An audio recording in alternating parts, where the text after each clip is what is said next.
नमस्कार दोस्तों, स्वागत है आपका एस्ट्रोगूंज में, जहां हम वैदिक एस्ट्रोलॉजी से रिलेटेड काफ़ी चर्चा करते हैं। आज मैं आपकी होस्ट गुंजन एक नया टॉपिक लेके आई हूं। आज हम अपनी मंथली राशिफल की सीरीज़ को आगे बढ़ाते हुए आज हम अप्रैल 2026 में आ गए हैं। सोचिए 3 महीना बीत भी गया है ये साल 2026 का, और आज हम अप्रैल के बारे में कन्या यानी कि वर्गो राशि वालों के लिए बात करेंगे। तो अगर आपका लग्न असेंडेंट वर्गो है या फिर आपके जो मून साइन है, आपके चंद्रमा कन्या राशि में है, तो ये आपके लिए एप्लीकेबल है। और अगर अब तक आपको नहीं पता कि आपकी राशि कौन सी है, तो अपना बर्थ डिटेल्स हमें कमेंट बॉक्स में ज़रूर लिख के बताएं और हम आपको बताएंगे कि आपकी राशि कौन सी है, ताकि आप उस हिसाब से हमारे वीडियोस को इंटरप्रेट कर सके। और एज ऑलवेज, अगर आपने अब तक सब्सक्राइब नहीं किया हो तो चैनल को ज़रूर सब्सक्राइब करें, लाइक शेयर कमेंट करना न भूलें। तो चलिए चलते हैं कन्या राशि के लिए अप्रैल 2026 क्या प्लैनेटरी अलाइनमेंट्स लेके आ रहे हैं। तो सबसे पहले जो आपके लग्न के जो स्वामी बनते हैं बुधदेव, वो 21 मार्च तक तो रेट्रोग्रेड अवस्था में थे। 3 हफ्ता वो भी रेट्रोग्रेड थे, जिसमें जुपिटर का भी एक ओवरलैप था। तो फाइनली आपके लिए ये अप्रैल बहुत अच्छा है कि फाइनली वो रेट्रोग्रेड से छूट गए हैं। हालांकि राहु के साथ उनका कंजंक्शन चल रहा है, तो ये एक थोड़ा प्रॉब्लमेटिक है, क्योंकि अभी भी राहु की एनर्जीज थोड़ा उसको ट्रैप करके रखी हुई है बुधदेव को, तो वो थोड़ा राहु से इन्फ्लुएंस ज़्यादा है। तो अगर आपके नेटल चार्ट में राहु और बुध दोनों अच्छी स्थिति में है, तब तो ये योग आपके लिए अच्छा है। अदरवाइज थोड़ा प्रॉब्लम आपके लिए क्रिएट कर सकता है। तो ये तो आपके लिए 11 अप्रैल को शिफ्ट कर जाएंगे बुधदेव। वो चले जाएंगे आपके सप्तम भाव यानी कि मीन राशि में। वैसे तो मीन राशि में इनकी अवस्था नीच की मानी गई है, but the good part is कि गुरुदेव के साथ उनका राशि परिवर्तन हो रहा है इस समय, और गुरुदेव भी डायरेक्ट हो गए हैं, दशम भाव में बैठे हैं। तो ये जो सप्तम दशम का जो राशि परिवर्तन है, ये अद्भुत है आपके लिए, और ये समय, ये महीना आपके लिए अद्भुत रहने वाला है, क्योंकि दोनों ही बहुत अच्छे पोजिशन में हैं आपके लिए, और दोनों ही रेट्रोग्रेशन से छूट गए हैं, तो गति भी अच्छी है दोनों की। और गुरुदेव तो अभी अतिचारी हो ही रखे हैं, तो आप देखेंगे कि आपके काम काज में बहुत तेजी से प्रगति होगी आपकी। आपकी जो बिजनेस पार्टनरशिप्स है इस समय बहुत तेजी से बढ़ेंगे, क्योंकि वहाँ पे आप देखेंगे कि सप्तम में शनि का भी सपोर्ट है, मंगल का भी सपोर्ट है। तो ये आपके लिए काफ़ी अच्छा अनुकूल परिस्थितियाँ आपके लिए बना रहा है। केतु आपके लिए 12th हाउस में बैठे हैं, और वीनस आपके लिए अष्टम भाव में एरीज में बैठे हैं। And second half of the month 19 अप्रैल को वो ट्रांजिट करेंगे आपके 9th हाउस में। तो ये भी आपके लिए बहुत शुभ समाचार लेके आने वाले हैं, क्योंकि second half of the month specially 19 अप्रैल के बाद आप देखेंगे कि शुक्रदेव आपके 9th हाउस में, वो भी आपको ब्लेस कर रहे हैं उस हाउस को। तो आपके लिए डेफिनेटली बहुत अच्छा समय रहने वाला है। तो आइए बात करते हैं आपके सबसे पहले हेल्थ पर्सपेक्टिव से। तो वहाँ पे Rahu mercury start of the month रहेंगे। आप देखेंगे पुराने रोगों का आपका निवारण आपको मिल सकता है। कोई क्रॉनिक डिजीजेस है तो उसका इलाज आप कराएंगे, समस्याओं से आपको राहत ज़रूर मिलेगा इस समय। एंड आपकी एनर्जी लेवल्स अब समय अच्छी रहेगी, क्योंकि अब फाइनली बुधदेव भी डायरेक्ट हो गए हैं, तो आपके एनर्जी लेवल्स अच्छी रहेंगे। बस थोड़ी नींद की समस्या हो सकती है, मानसिक बेचैनी थोड़ी रह सकती है, क्योंकि मकरी राहु का कंजंक्शन चल रहा है। तो इसलिए इम्पॉर्टेंट है कि आप सफिशिएंट स्लीप रखें, डाइट और थोड़ा ध्यान व्यान का, योगा जो भी आप करते हो, एक्सरसाइज, उसमें आप रूटीन मेंटेन करें। देखिए राहु 6th हाउस में है। आप जितना रूटीन रखेंगे, जितना आप डिसिप्लिन रखेंगे, आपको राहु के रिजल्ट्स उतने और 4-fold 10-fold रिजल्ट्स मिलेंगे। तो ये आपके लिए एनीवे एक जनरल रेमेडी है जो आपको करना है जब तक ये राहु का ट्रांजिट इधर है। अब बात करते हैं आपके करियर और प्रोफेशन की। तो जैसा मैंने पहले भी बताया, आपका सप्तम दशम का राशि परिवर्तन चल रहा है, तो वैसे तो आपके योग बहुत अच्छे हैं, नए अवसर मिलेंगे आपको वर्क प्लेस में, नए अपॉर्चुनिटीज़, आपके प्रमोशंस के भी योग बन रहे हैं, आपकी इनकम में भी वृद्धि हो रही है, और आपका प्रोफेशनल नेटवर्क भी इस समय काफ़ी मजबूत हो रहा है। बस थोड़ा आप काम में डिसिप्लिन रखें, और आपको थोड़ी पेशेंस की आवश्यकता है, क्योंकि बुधदेव थोड़े इम्पेशेंट से हैं, राहु से भी करीब है, फिर वहाँ पे शनि मंगल भी आ रहे हैं, तो थोड़े पेशेंस में आपको प्रॉब्लम आ सकता है, वहाँ पे आपको पेशेंस रखना होगा। आप अगर बिजनेस में है तो नए कॉन्ट्रैक्ट्स, नए क्लाइंट्स, नए पार्टनरशिप्स के अवसर तो डेफिनेटली आपको मिलेंगे इस समय।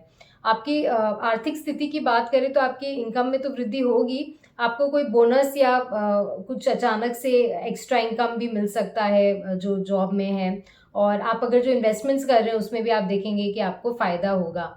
ओवरऑल आपकी फाइनेंशियल स्टेबिलिटी काफ़ी अच्छी बनी रहेगी इस समय। आपके पारिवारिक और घरेलू जीवन की बात करें तो काफ़ी खुशी का माहौल रहेगा घर में, काफ़ी स्टेबिलिटी बनी रहेगी इस समय। कोई अच्छी शुभ प्रोग्राम, कोई प्लानिंग चल रहा होगा कोई अच्छे ओकेजन के लिए। आपको परिवार के साथ भी काफ़ी समय बिताने का मौका मिलेगा। बस कभी कभी काम के कारण आप वर्क लाइफ बैलेंस को मिस कर सकते हैं, तो थोड़ा ओवर एग्जॉस्ट ना हो जाए, काम में ज़्यादा भी आप ध्यान न दें कि ऐसा ना हो कि आपका डोमेस्टिक लाइफ निगलेक्ट हो जाए। आपकी लव लाइफ की बात करें तो आपकी अगर सिंगल है तो नए रिलेशनशिप्स के आपको मौके मौके मिल सकते हैं। आपको आपके नेटवर्किंग से, दोस्तों के माध्यम से आप किसी से मिल सकते हैं। ओवरऑल आपके रिलेशनशिप्स में एक पॉजिटिविटी बनी रहेगी और आप अपने रिश्तों को आगे भी बढ़ा पाएंगे। अगर आप ऑलरेडी मैरिड है तो 7वें भाव में, जैसा मैंने बताया, काफ़ी सक्रिय है क्योंकि काफ़ी प्लैनेट्स है। तो थोड़ा कई बार कम्युनिकेशन में आपको, अगर आप थोड़ा कोई पुराना बात कर देवे पार्टनर के सामने तो ये प्रॉब्लमैटिक हो सकता है, क्योंकि देखिए बुधदेव की अवस्था तो नीच की है।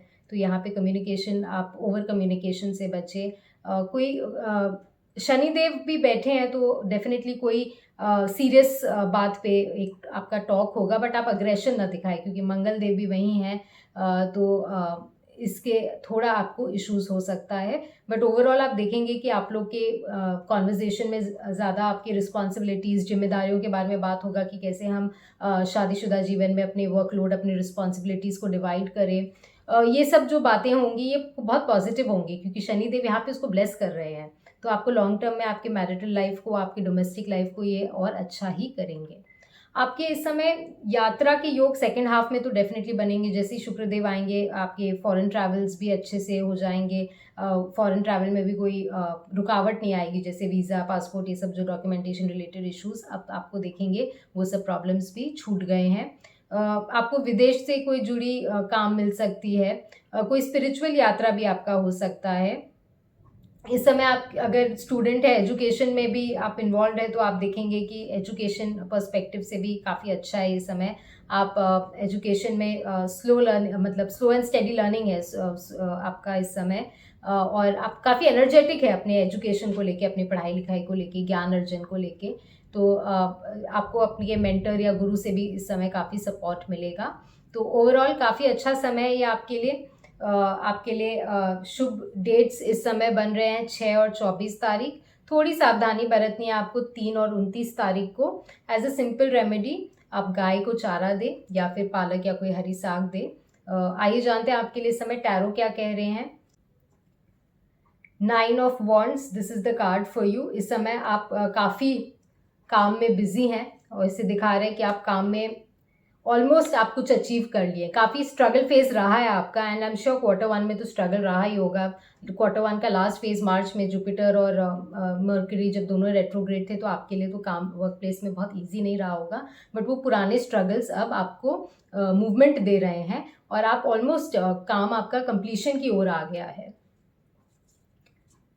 Also this is the second card, 10 of wands after the 9 of wands. आपका ये काम कंप्लीशन में तो आ गया है बट आप काफ़ी एग्जॉस्टेड है और ये प्रॉब्लम हो रहा है क्योंकि आप अपना काम को डेलीगेट नहीं कर पा रहे हैं। तो इट इज़ इम्पॉर्टेंट कि आप अपने वर्क प्लेस में अपने काम को डेलीगेट करें। सारी रिस्पॉन्सिबिलिटीज़ खुद ना ले लें और कई बार ओवरबर्डन हो जाते हैं, उससे भी प्रॉब्लम हो जाता है। और अगर आप अपने चार्ट में भी देखेंगे तो राहु मकरी की एनर्जी 6th हाउस में है, तो आप शायद ओवर बर्नआउट हो रहा है आपको, आप राहु के कारण ऑब्सेस्ड हो रहे हैं। ये भी हो सकता है कि आप काफ़ी टाइम सोशल मीडिया, ये मोबाइल फ़ोन स्क्रीन टाइम में घाट रहे हैं, जिसके कारण आपको नींद की भी कमी हो रही है और उसके कारण भी आपको बर्नआउट हो रहा है। तो ये सब से आपको इस समय बचने की सख्त आवश्यकता है क्योंकि आपकी जो मर्करी है ये आपको ये सब प्रॉब्लम्स दे रहे हैं। This is the card for you for the last part of the month, the last leg of the month. This is the queen of cups और ये रिप्रेजेंट करता है जब वीनस एक्चुअली शिफ्ट कर जाएंगे आपके लिए आपके 9th हाउस में। आप देखेंगे इमोशनल फुलफिलमेंट होगा आपके जो काम जो है वो बनने लगे हैं और तो और आप इमोशनली काफ़ी सेटिस्फाइड है, काफ़ी बैलेंस्ड भी हो गए हैं इस समय। तो आप जो अपनी पुरानी गलतियों से सीखेंगे और समझेंगे कि कैसे हमें बैलेंस होके आगे बढ़ना है लाइफ में। एंड जब आप इमोशनली बैलेंस्ड होते हैं तो आपके वर्क एनवायरनमेंट में भी उसका बहुत अच्छा फ़ायदा होता है, क्योंकि आपको भी लोग वैसे ही बैलेंस्ड वे से अप्रोच करते हैं, आप भी बैलेंस्ड वे से प्रॉब्लम्स को सॉल्व कर पाते हैं। क्योंकि अल्टीमेटली जो भी प्रॉब्लम्स है, स्पेशली आप वर्गो कन्या राशि वालों के लिए तो अभी जो भी प्रॉब्लम्स है वो पीपल रिलेटेड ही ज़्यादा रहेंगे। तो overall towards the end the time is definitely better. And आप देखेंगे कि आपके जैसे जैसे आपका ये साल 2026 जा रहा है, आपका समय और निखरते ही जा रहा है। आपकी मेहनत डेफिनेटली अब रंग लाएंगे। आपको करियर में भी इस समय प्रोग्रेस मिलेगा, आपके रिश्तों में स्टेबिलिटी देखने को मिलेगी, आपका हेल्थ भी इस समय सुधरेगा और आपको इनकम के भी नए सोर्सेज मिलेंगे। So wishing you all the very best for this month. मिलते हैं अगले महीने, तब तक के लिए goodbye, take care and all the best. Thank you.